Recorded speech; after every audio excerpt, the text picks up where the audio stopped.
The Israeli Army's Golani Brigade wraps up a large 2-week exercise on the Golan Heights.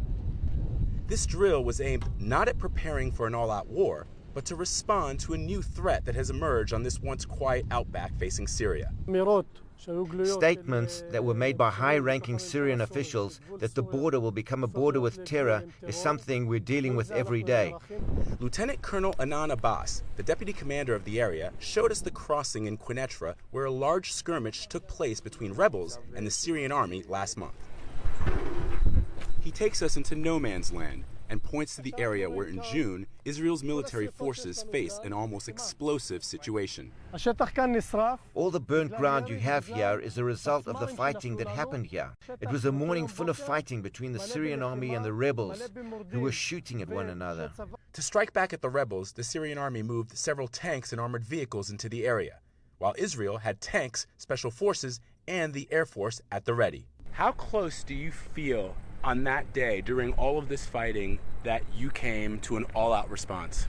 If we'd seen that there'd been a leakage of direct fire into our territory, we would have reacted immediately and destroyed the source of fire.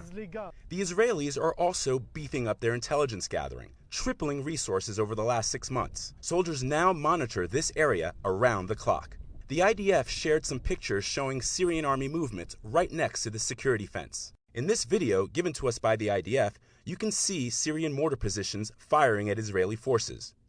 Within minutes, the position is taken out by an Israeli Tammuz missile. Colonel Abbas takes us to an observation point and shows us where the mortars were fired. For 3 days, the Syrian anti-aircraft position fired at our patrols and hit them. The Syrian rebels control this area down in the valley below me. Now, the Syrian military has cut it off from the rest of the country. Israeli defense forces say that they've observed the Syrian army and the rebels engaged in hand-to-hand combat just in this forest right down here. This has been happening all up and down the front. That's why the army is on high alert. Israel is quickly putting up a 130-kilometer fence. That, along with the buildup of forces here, indicate that the IDF are taking this latest menace very seriously. Vladimir Duthier, CNN, the Golan Heights.